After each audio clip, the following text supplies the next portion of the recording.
assurance responsabilité civile ye bɛnkan sɛbɛn ye min bɛ don aw jigi kɔrɔ kasabiko siraw fɛ walasa ka donni ta ka bɔ aw kun ka kɛɲɛ ni aw ka tɔɔrɔ laseli aw mɔgɔɲɔgɔnw ma minɛko siraw fɛ walima farikolo la ka da filiw kan minnu bɛ se k'aw sɔrɔ baara ani adamadenya siraw kan aw denw aw ka baganw walima fɛn o fɛn n'o bɛ aw ka mara kɔnɔ. Assurance responsabilité civile professionnelle n'an k'o ma RC Pro o ni aw ka baara kelen-kelenna bɛɛ bɛ taa ni ɲɔgɔn ye. Bololabaarakɛlaw, diɲɛ magobatigiw, jagokɛlaw walima kɛnyɛrɛye baarakɛla fɛn o fɛn aw bɛ se ka tiɲɛni don mɔgɔ wɛrɛw kun k'a sɔrɔ an m'a dabɔ a kama. RC Pro de ye assurance ye min bɛ don aw jigi kɔrɔ k'aw ka baara kasaraw donni ta ka bɔ aw kun. Assurance lafiya de ɲɔgɔn tɛ RC Pro la ɲɛnɛmayali la aw ye. Assurance lafiya ka sini ye hakilisigi kɔnɔ. Ni siraba kumakan daminɛnen an ka foli ni walimadɔn bɛ aw bɛɛ lajɛlen jamukan in tɛ fɔ aw minnu kɔ an tɛ ɲina an dɛmɛbaga kɔ n'o ye assurance lafiya ye olu minnu sɔnna ka an dɛmɛ komi a b'a dɔn cogo min na jamukan in na an b'an bolo fo tako 3 ɲɔgɔn wagati dɔw la an mago bɛ fɛn mun na an bɛ se o dɔnbaga ma o b'o ɲɛfɔ an ɲɛna wagati caman na fana an bɛ panow ɲɛfɔ lajɛbagaw ye caman na fana an bɛ welewelemada kɛnɛw sigi welewelemada kɛnɛ ninnu sigi kun tɛ dɔwɛrɛ an b'a sigi ni mɔgɔ minnu ye an b'a jigiya k'a fɔ olu kanubagaw an'u nɔfɛtugubagaw bɛ baara kɛ n'u ka kumakan ye o bɛɛ bɛ kɛ sababu ye an ka laɲini ye fɛn min ye accident ko bɛ nɔgɔya cogo min ka se ka caman bɔ accident na bi an ka welewelemada kɛnɛ kan maa min b'an bolo mɔgɔ dogolen tɛ seko ni dɔnko nasiraw kan Koman Jabate Koman an b'i fo ka da ka i sɔnna k'i ka baaraw bila ka na an ka wele lamɛn hali n'a sɔrɔ a nali ma nɔgɔya. Donc an bɛ bɛɛ lajɛlen fo Koman Jabate vraiment kan wele émission in kɛnɛ kan o fana o koba ye n bolo a diyara n ye an bɛ émission in lajɛbaga bɛɛ lajɛlen fo ni Ala sɔnna bi émission ye a tɛ goya. Ok donc Koman yani an ka segin ni ɲininkaliw ye an ka rubrique dɔ bɛ a bɛ fɔ ma siraba kibaruyaw la an ye kibaruya fɛn fɛn sɔrɔ minnu bɛ siraba kun kan an b'o kibaruyaw di lajɛbagaw ma o la an bɛ taa siraba kan.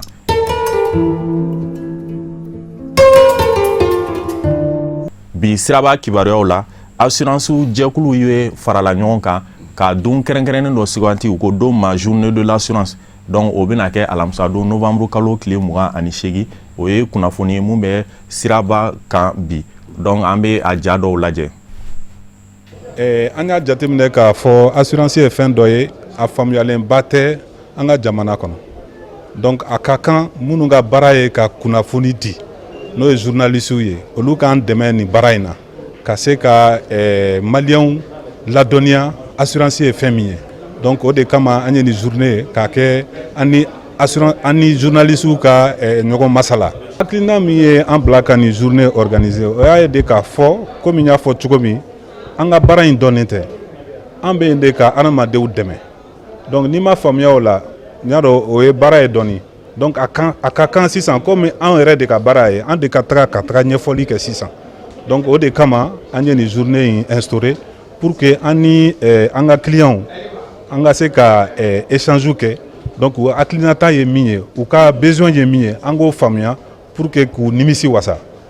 et n y'a fɔ cogo min fɛnɛ pour que assurance a ka barikaba sɔrɔ ka se ka faso fɛnɛ dɛmɛ barisa bɛɛ yɛrɛ b'a dɔn sisan k'a fɔ faso besoinen bɛ ka dɛmɛ donc assurance jɔyɔrɔba de bɛ o fɛnɛ la mɔgɔ t'o dɔn mais an kan k'an sinsin o fɛnɛ kan. journée in bɛna kɛ de ayiwa kalo tubabu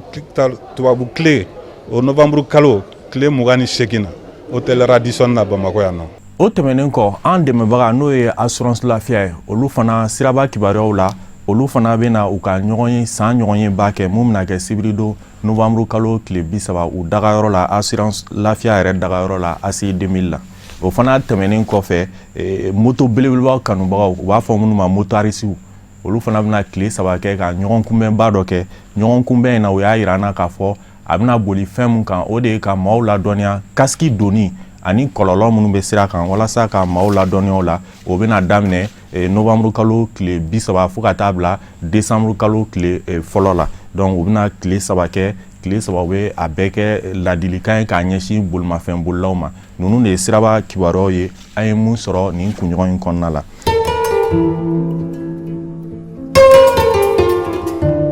o kɔfɛ an bɛ segin ka na an ka plateau kan an ka maa welelen a folen kɔfɛ ɲininkali fɔlɔfɔlɔ min b'an bolo kɔma o de ye Mali sira yɛrɛ i ye dugu caman kɛ an bɛ fɛ i ka ɲɛfɔli k'an ye danfara minnu bɛ Mali sira ani i ye dugu minnu kɛ e yɛrɛ ɲɛ bɛ danfara jumɛn na u kan i bɛ se ka dɔ fɔ an ye o danfara ninnu kan. Voilà, donc o ɲininkali o diyara n ye kosɛbɛ i y'a fɔ cogo min na an ye dugu dɔɔni kɛ nka danfara min bɛ Mali ni ne ye danfara min ye Mali ni dugu tɔw sirako cɛ o ye dɔgɔya ye fɔlɔ an ka siraw ka dɔgɔ ka tɛmɛ u ka siraw kan c'est à dire que olu y'u ka siraw kɛ belebelew ye bon yɔrɔ o nasugu ninnu depuis dugu sigi kuma minnu bɛ dugu sigili plan bɔ donc sira plan bɛ bɔ dugu sigitɔ de fɛ bon n hakili la o erreur ye anw sɔrɔ yan parce que anw yɛrɛ sɔrɔla k'a sɔrɔ siraw dugu bɛ tan siraw bɛ tan alors que dugu tɔ in na depuis dugu ma sigi c'est à dire depuis a implanté tɔ la u bɛ sira bɔ nin bɛ kɛ sira belebele nin bɛ kɛ sira denni ye donc anw fɛ yan dugu de sigira ka sɔrɔ ka sira bɔ donc an n'u tɛ se ka kɛ kelen ye cogo si la n'i ko k'i b'a bonya sisan an bɛɛ ka du bɛ taa la ko fila kɔni don an ka jɛ an ka duw ka taa la an ka taa an sigi kɔfɛ ou bien an bɛ to tan voilà. Ok i bɛ baara kɛ Segu ni Segu ni dɔnku nasira kan kosɛbɛ mɔgɔ caman b'i dɔn théâtre bɔ ani ɲɔgɔnna fɛn caman maintenant est-ce que i ka baaraw kɔnɔna la i delila ka fɛn dɔw kɛ mun bɛ taa siraba lakana kan sensibilisation na k'a ɲɛsin i kanubagaw ma sketch kɔnɔna la. Oui a caman hali sisan yɛrɛ n hakili la n ka film dɔ bɛ taxitigi a caman na a laban na n bɛ bɔ ka conseil di n bɛ conseil min di a conseil bɛ circulation routière de kan voilà siraba kan kasaraw u bɛ se ka éviter cogo min na siraba yɛrɛ bɛ se ka bonya cogo min na an kan k'an yɛrɛ comporter cogo di sira kan donc à chaque fois que ni film bɛ ka ban à la fin a laban na n bɛ jɔ n bɛ bɔ ka conseil di 20 secondes 30 secondes donc je pense que n kɔni n ka baara bolila ka kosɛbɛ et puis ni sirabakan sariya ko fana ni an nazare ko caman kɛ ɲɔgɔn fɛ pour que fasoladenw bɛ se ka kunnafoniya cogo min na sirabakan kasara dɔ bɛ se ka bɔ a kasara la. An yɛrɛ bɛnna n'o film dɔ ye a labanw na i bɛ to ka panneau kelen ou bien i bɛ fɛn dɔ fɔ seconde damadamani kɔnɔ walasa ka mɔgɔw ladɔnniya siraba kun kan maintenant i ni ANASER ka baara kɔnɔna tɛmɛna cogo di i bɛ se ka dɔɔni fɔ parce que ANASER n'i y'a jateminɛ baarakɛyɔrɔba don olu ɲɛsinnen don lakana bɛ se ka sabati an ka sirabaw kan cogo min na siraban kan boli lakana bɛ se ka sabati o la cogo min na a baara ninnu tɛmɛna cogo di. Donc a baara ninnu tɛmɛna fɔlɔ déjà parce que ANASER tun bɛ fɛ ka population sensibiliser c'est à dire ka mɔgɔw lafaamuya siraba kan hadamadenw kan ka bolifɛnw boli cogo di an kan k'an yɛrɛ comporter cogo di et puis an bɛ se ka mun de kɛ walasa an bɛ se ka kisi ka bɔ sirabakan kasaraw ma donc o baaraw kɔnɔna la u ko kuma bon n'i ko k'i b'a kɛ kuma ye kuma bɛɛ ka n'i jɔ k'i b'a ɲɛfɔ a bɛ se ka kɛ a bɛ ta dɔw hakili kan mais n'i ye ɲɔgɔnlan don a la c'est à dire que ka mɔgɔw la nisɔndiya nka nisɔndiya kɔnɔna la i bɛ ka tila ka kunnafoniya d'u ma donc u y'a ye k'a fɔ wagati dɔ la nafa b'o la ka tɛmɛ kuma kun kelen kan kuma jɛ kan donc n hakili la o hokumu na an n'u gɛrɛla ɲɔgɔn na ka baara caman kɛ surtout an ni ekɔlidenw parce que wagati dɔ la an ka université kura min bɛ Kabala donc o sira kasara kun cayara kojugu donc voilà ekɔlidenw yɛrɛ tun b'a la hali mɛtiri dɔw sara population fana donc il fallait que vraiment sensibilisation kun ka kɛ donc ANASER wulila ka jɔ la kosɛbɛ avec le ministère des transports. i bɛna tila k'i den ka sɛgɛrɛnin dɔ jan parce que ne dɛsɛr'u la san 2 walasa u k'an ka jɛmukan in dɛmɛ komi u sera k'i dɛmɛ e na se ka sɛgɛrɛ dɔ fɔ n na o tɛmɛnen kɔfɛ assurance an da magar'u ka événement dɔw la sisan est-ce que i bɛ dɔ kalama assurance ko la e yɛrɛ bolo est-ce que dekun bɛ assurance ko la i bɛ se ka mun de fɔ assurance ko la an bɛ yɔrɔ min na ko bi. n bɛ dɔ kalama assurance ko la parce que ne yɛrɛ assurance dɔw ka kun bɛ diya assurance ka ɲi parce que pays développé lenw na assurance tali ye diyagoya ye par exemple Faransi ne ye fɛn dɔ ye ɲɛ la c'est à dire que u tɛ moto yɛrɛ gansan feere ma ni assurance tɛ fɔlɔ quoi c'est à dire que ni assurance tɛ n ye ko fila ye ɲɛ la o ye n dabali ban n b'i ka assurance ko in de kan hali bi c'est don na ni dɔ taara n ka n bɛ taa moto san u ka scooter olu ta tɛ wariko ye quoi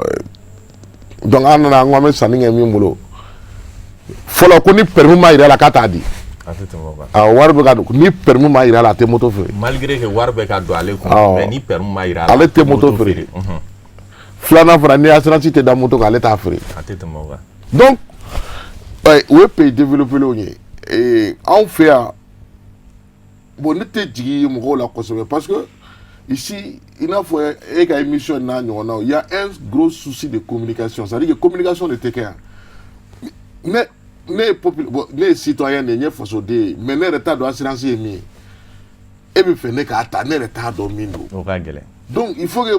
assurance ko in ka ɲɛfɔ mɔgɔw ye de ne tɛ jigin mɔgɔw la dɛ mɔgɔw t'a dɔn de. Nul ne peut tenir l'impossible. Donc, maintenant, c'est aux assureurs maintenant. Assureurs qui ont essayé de population, une émission, ça c'est des moyens. Une rubrique une rubrique assurance. Quand tu as assurance, tu as fait un balmaquet, ni assurance, ni assurance, en affaire, ni à Colola, ni à Seka Nassima. Assurance, mon affaire, même pas la Diana Tigala. Donc, quand ni citoyen bɔra kalama k'a fɔ ja ne yɛrɛ ka diɲɛnatigɛ yɛrɛ garantie t'a la ni assurance tɛ a b'a ye k'a fɔ ko nécessité don donc a b'a ta mɔgɔw t'a dɔn olu bɛ fɛ ko mɔgɔw ka assurance on ne connaît pas. c'est vrai c'est la base du problème. Voilà. ok comme an bɔlen yen an bɛ taa sira yɛrɛ kan c'est à dire que sira kan boli kɔnɔ i bɛ taa sɔrɔ waleyaw bɛ kɛ wagati bɛɛ i bɛ taa sɔrɔ ni waleya dɔ kɛra a bɛ tɔɔrɔ ni dɔ kɛra nin na a b'o tɔɔrɔ maintenant e yɛrɛ bolo waleya jumɛn de bɛ yen ko n'a a bɛ kɛ don o don e b'a ye e bɛ fɛ a kɛbagaw k'a dabila ni o waleya dɔ bɛ yen i bɛ se k'o fɔ lajɛbagaw ye parce que o bɛna kɛ sababu ye kanubagaw k'olu kɛli dabila o bɛɛ bɛ kɛ sababu ye ka accident nɔgɔya. ni ɲininkali nin jaabi ka ca dɛ parce que bon émission in tubabukan émission tɛ bamanankan émission don mais tubabu b'a fɔ fɛn dɔ ma ko la tolérance. C'est-à-dire que ka ko to ɲɔgɔn ta la ka ko nɔgɔya ɲɔgɔn ma. les Maliens n'est pas tolérant ça o y'an ka défaut fɔlɔ ye circulation na.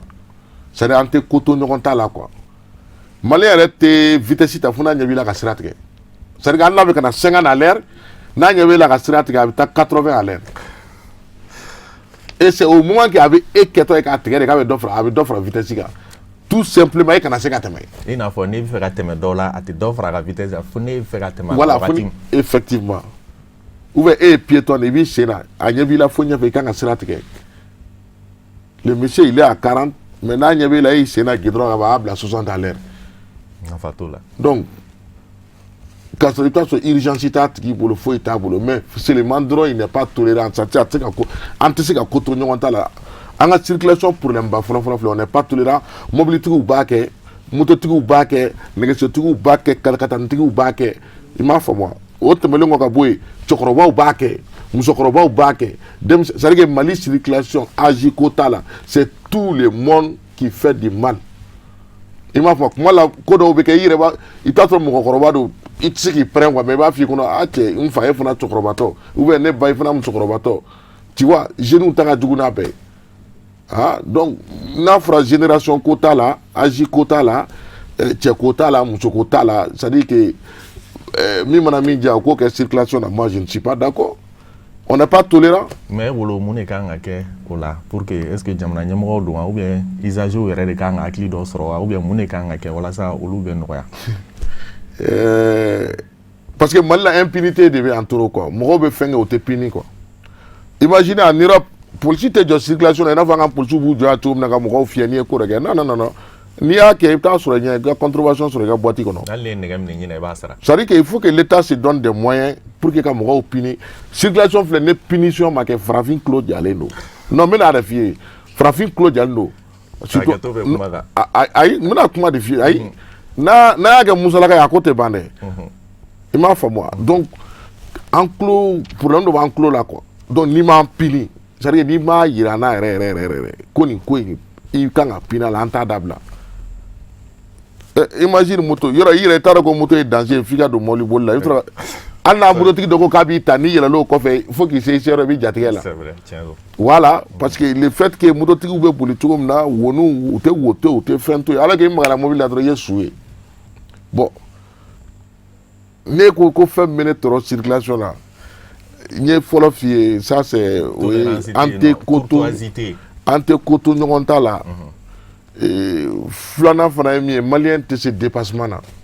Ka tɛmɛ bolimafɛn wɛrɛ la. Voilà maliyɛn c'est-à-dire que est-ce que ni waati hakɛ de la n kan ka se ka tɛmɛ karisa la ou bien e bɛ n tɛmɛtɔ karisa la n kan ka sin k'a la ko n kan ka tɛmɛ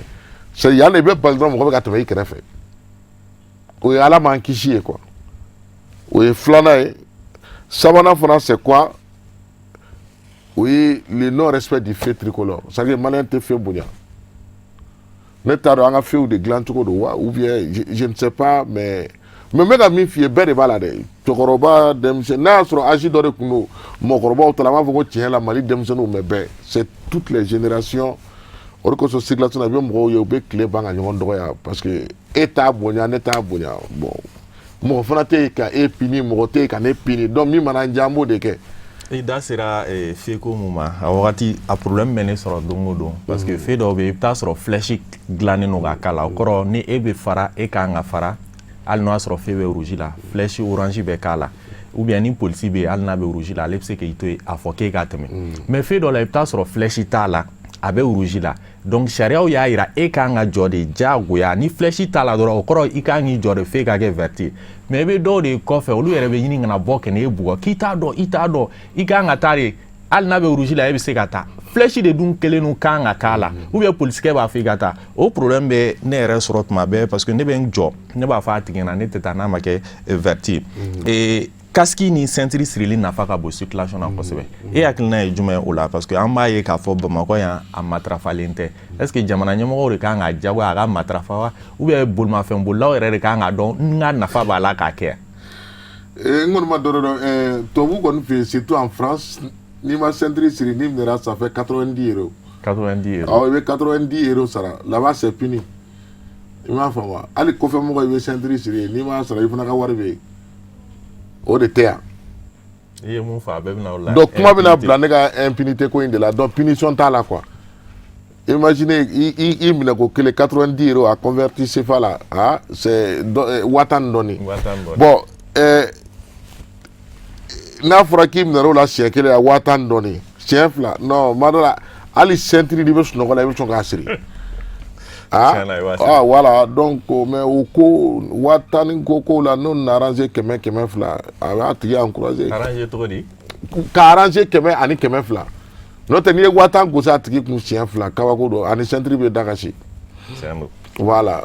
ok o kɔfɛ comment accident ko in bɛɛ kɛ kun de walasa ka mɔgɔw bagabaga accident ko gɛlɛya la u k'a dɔn ka fɔ accident bɛ yen est ce que i hakili tora accident dɔw la depuis i bɔra ko kalama fo sisan mun tora i hakili la k'i bɛ se k'o fɔ lajɛbagaw ye walasa u k'a dɔn ka fɔ tiɲɛ la accident ko in a bɛ yen yɛrɛ yɛrɛ yɛrɛ de a bɛ ka mɔgɔw tɔɔrɔ et puis a bɛ ka juguya ka taa fɛ.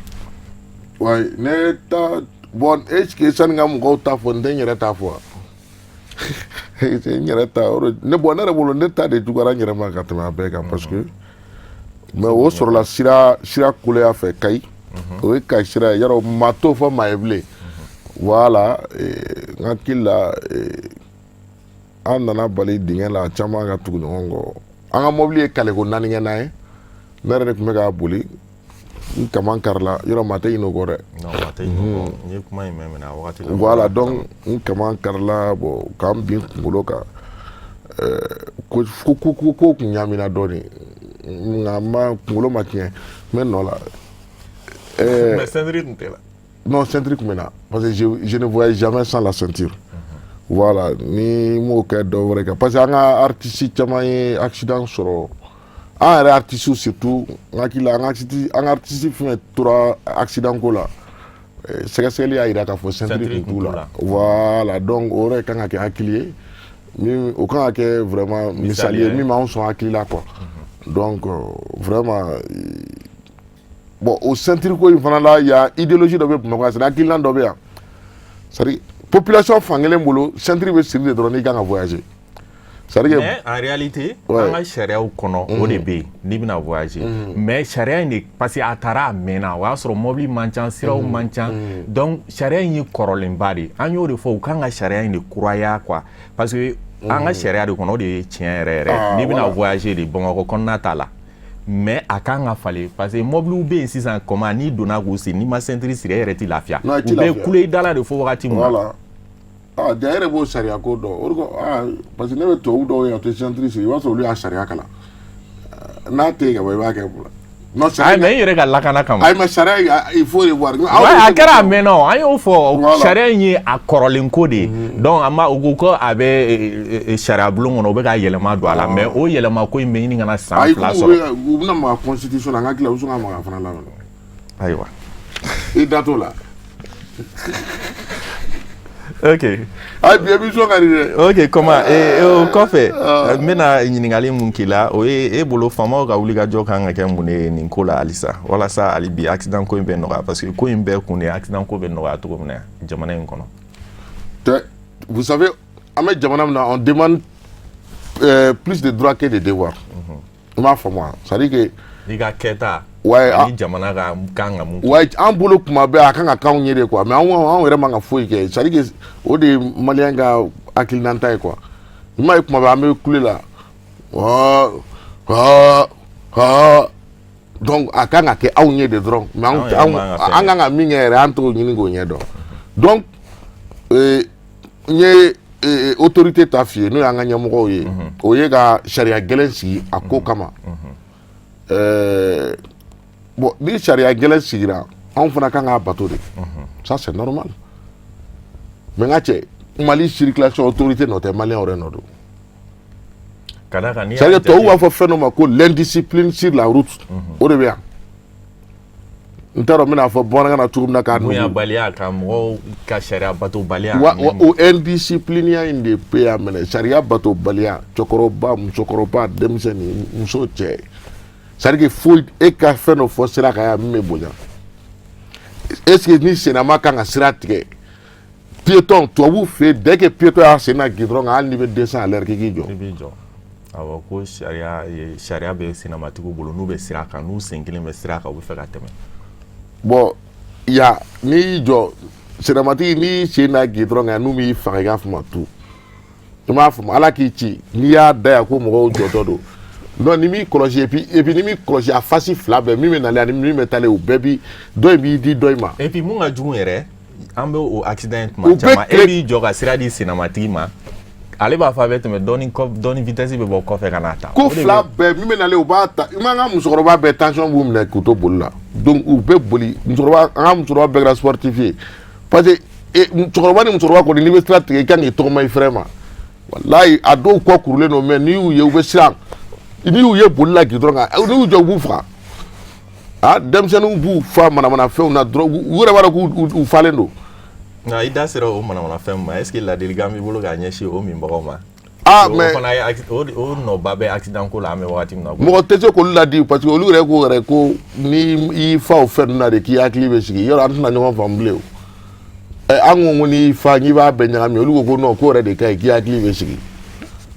i m'a faamu wa. tiɲɛ la o nɔgɔya man di. bon an kɛ man di ka ɲɔgɔn faamu sinon fɛn fɛn kɔni bɛ mɔgɔ bɔ i hakili kan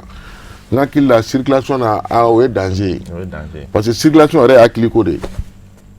i m'a faamu wa. mais min ka jugu ni nin bɛɛ ye ko bi